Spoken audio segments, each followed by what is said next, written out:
Yeah. Here we go. All right, Doc. Yeah. Here we go, brother. All right.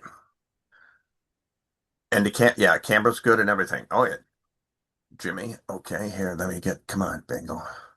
There we go, Doc. Are you ready? Okay, Jim. Yes, I'm ready.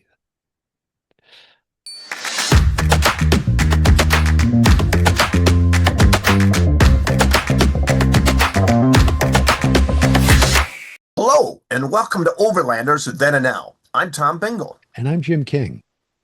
Today, Jim and I will look back at our time in our favorite German city, Munich. Well, I don't know about favorite, at least for me. I think my favorite remains the one that we covered in our last video, Rotenburg ob der Tauber, thanks to that unique medieval town and the hospitality we got there. It was Yeah, good point, amazing. Doc. I think we should probably say one of our favorites Ah, from here on out because it seems every place that we visit, Jim, becomes our favorite. Um, that's so true. let's kick things off here with reflections then on one of our favorite German cities, Munich. Nice phraseology. Yes, absolutely. But before we talk Yeah. about Munich, I think anyone who read the post that accompanies this video will want to know about that international incident you sparked in Nyon. Do you care to elaborate on that, Oh, Binks? yes, Jimmy. First, and for me, the only time I ever got thrown out of a bar or Oh, restaurant. sure, sure. And Jim, this is interesting. Not sure I can add anything about it. It was a very vague recollection. I knew it had happened, Doc. I knew it had happened, but as far as the specific details, Jimmy, nothing. Nothing. Yeah, I mean, same with me. When you mentioned it the other day, saying you recalled something like that, I had no memory of it at all. But then I checked the journal and I found a very short passage that confirms that we were indeed, international outlaws. But what I found interesting, because it sparked my memory, is the reason. They said you were too loud, which you weren't. I've known you a long time, and we know that you can get a little enthusiastic, but Thanks. you're not disruptive to other diners or drinkers, at least not too much. But looking back on it, I think it said something to me about the German Uh, character.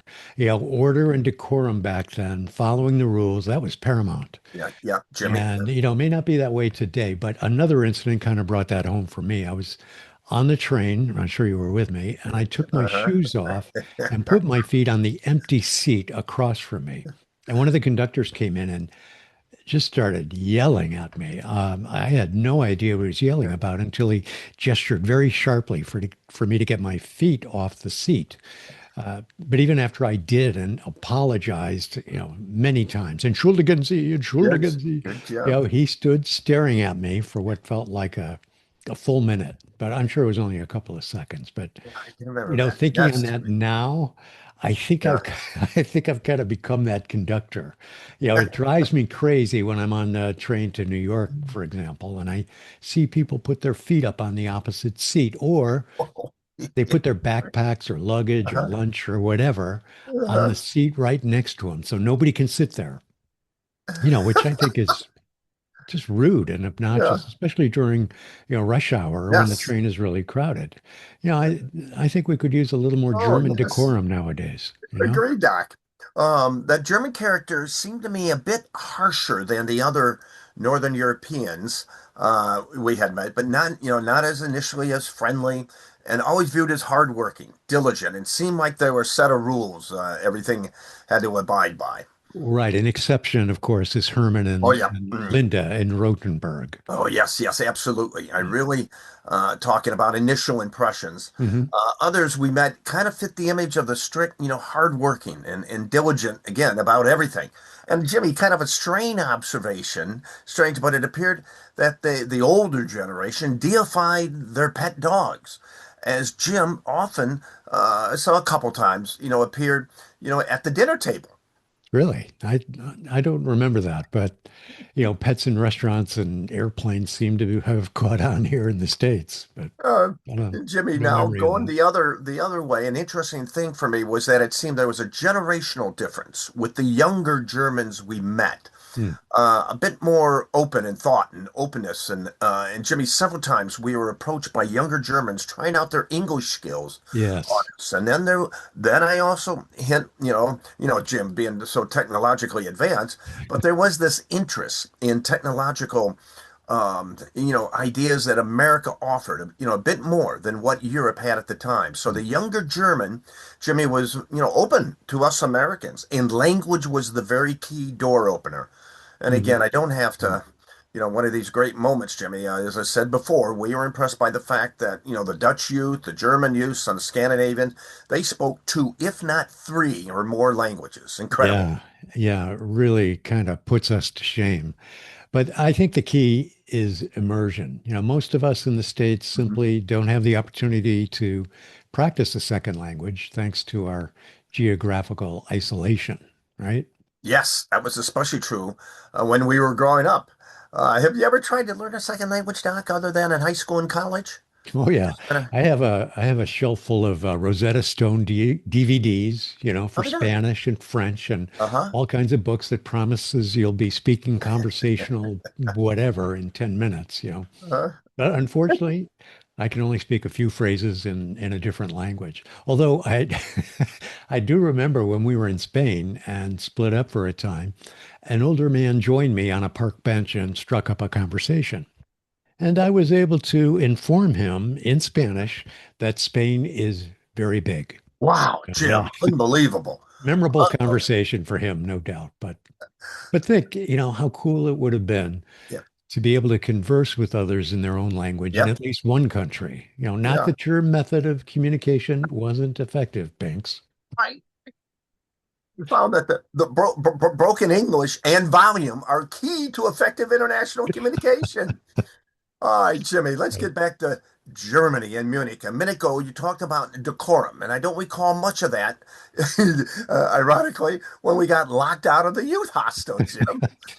Nothing ironic about it. But Yeah. believe it or not, I recall being worried about being an ugly American as I banged on the fence and begged for them to open up, probably more loudly than when you got us thrown out of Yes, that yes, restaurant. But I would say. yeah, but any concern about being an ugly American didn't stop me from actually being an ugly American. The Yeah, manager Jimmy. came out, was Ooh, really pissed. yeah, But maybe because I kept saying, please, bitte, bitte, bitte, yeah. he finally let us in. It was pretty embarrassing. Oh, Jimmy, I think he let us in to shut us up. Yeah, probably. But thank God for that because, we needed our backpacks, not to Yes, mention yes. some sleep after a late night in the famous Hofbrauhaus. Oh, So, yes. so what are Oh, your reflections on Munich? oh, Jimmy, I never forgot, Jimmy, coming out of the Munich train station. Yeah. And right away, Doc, we were in a major pedestrian zone Mm, that rambled through the whole Altstadt, not just one street, but all the way to the Glockenspiel, the town clock tower, in the Marienplatz. wait, Incredible. you really had a thing for those pedestrian zones, didn't you? Jim, you still do, still do. It was just so different from what we had in the American cities. In Munich, Yeah. and the other European cities, hey, it's all about the people, all ages, not cars. In fact, parking garages seem hidden. And what I we encountered were, other walkers, but Yeah. guitar players out, strutting their stuff, and then people enjoying chess games, on the sidewalk. Jim, I remember fascinating though about Munich is that they had a choice. One of those cities very heavily bombed in World War II, like Mhm. many German cities. But instead of Jimmy, deciding to build glass skyscrapers like for banks and businesses and industries like many German cities did, Munich took a chance and put in this large pedestrian zone. Mhm. Jim, in a nutshell, they reconstructed their city. Yeah. Just like we do that in our lives at times, reconstructing our lives. And Jimmy, this was definitely one time of that rebuilding for me. I'm sure you have other times of reconstructing your life, Doc. I don't know about that. I think it's one of those construction projects that Oh. never seems to end.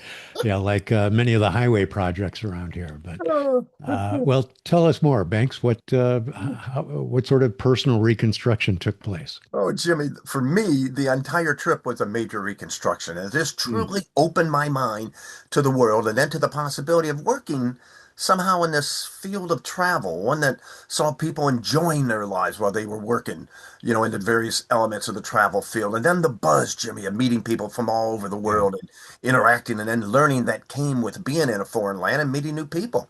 Jimmy, this led to a career in travel. And Doc, something coming out of school, college, I could not even think of or Right. imagine prior to Yeah. this trip. And then, so the career was just then reconstructing, Jimmy, my roles. You had always provided a good feeling of, Doc, making the world smaller, Jimmy. Yeah. You keep talking about making the world smaller, which is another difference between you and me. You want to make it smaller. I need more space. But seriously, Hey. your descriptions of Munich are spot on. It was truly a lively, Yeah. fun city. We spent more time there than just about any other Hmm. city at that point. But Hmm. not so much fun was in store for the next town we visited, which was Yeah. just a short S-Bahn ride Yeah. away, Amazing. Dachau. In our last video, we touched very briefly on the horrors of the Yeah. Holocaust, but the visit to Dachau really brought it home in a very powerful way. What were your first impressions, Ah, Banks? Jimmy, I remember, never forget, from the moment you see the words above the gate in Yeah, black iron, Arbeit macht frei, work makes you free. Ooh, it was just Dachau was a stark reminder of the hatred started by a minority, Hitler, his associates, the National Socialist Party, and okayed, seemingly by a majority. The concentration camp, one of the first, it was built in 1933, Jim. That's early on. That's 7 years before the beginning of World War II. yeah, Presents the absolute horror of Nazi Germany and their lengths they went to exterminate Jews, gypsies, and anyone they claim unfit for human existence, known yeah. as the undesirables. Yeah, truly horrifying. Yeah, what I find interesting now is, in looking over my journal, I Yeah. have no comments about Dachau. Huh. I That's didn't write a fascinating. single thing about Yeah. it, just one word, Dachau. Yet it reminds me of one of the most vivid memories of the Yeah. entire trip. Hmm. Hmm. And it's still to this day. I remember being struck, first of all, by the proximity of the camp to town. Was it possible that the townspeople didn't know what was going on there, as so many have claimed? I also remember the tour guide making the point that Dachau was a work camp, not a death camp like other concentration camps, as if that Yeah. somehow It's diminished unbelievable. the horrors of what went Yeah. on there. You know, I can't help but wonder. I'm not being judgmental. I just can't help but Yeah. wonder what Hmm. I would have done had I been one of those townspeople. Would I have said something? Yeah, I sure hope so, but that's easy to say during a Zoom Yeah. discussion. Not so easy when Yeah. you're. Yeah. Yeah. Anyway, I found the experience, both horrifying but also hopeful. Interesting. Hopeful in the Yeah. sense that, Yeah. many of these camps have been And preserved to remind people of what can happen and hopefully instill a sense of never again. yeah. I know on subsequent visits over to Europe, I made a point of visiting several concentration camps. It still Yes. makes a huge impression on me. I Yeah. think it's important. Oh, Jimmy, for the young American in the 70s who did not suffer like the people of Yeah. years, it's really inconceivable for us to imagine the horror, hatred. How can people go to such a mass killing on an organized scale like this Yeah. was phenomenal.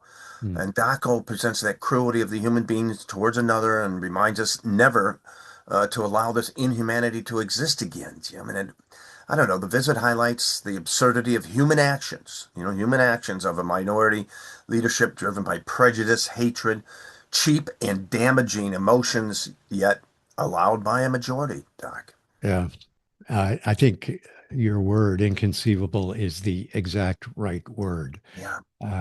Although today it seems conceivable, unfortunately, and I'm just thankful that there are people much more knowledgeable and eloquent about the Holocaust than I am because Hmm. I can't come up with the words that capture the level of Hmm. your word again, inhumanity that you're describing. The problem is time marches on, and for most, memories are short. Yeah, that's sad to say, Doc. Yeah. That's true. That's true, Yeah. Doc. Yeah. Okay. All right. Well, Wow. let's let's end on a positive All note. right. In many ways, our posts and videos focus on the people we met during our travels. Mm-hmm. And I think for both of us, this was the most rewarding part of the trip. Uh-huh. Now, Joe Dowd, you remember him? We met him in the Yeah, gee, Hofbrauhaus, yes, yes. right? And Yes. then we met him again after we left Munich on the train to Vienna. He was an older man, I'm guessing in his 50s, recently divorced, and he had a an artificial leg. Hmm. And this I did write down in my journal. He was Yeah. talking with us for a while, and toward the end Yes. of that, Yes. he said, just as was about to get off the train, he said, "What you guys are doing is super. Absorb every moment."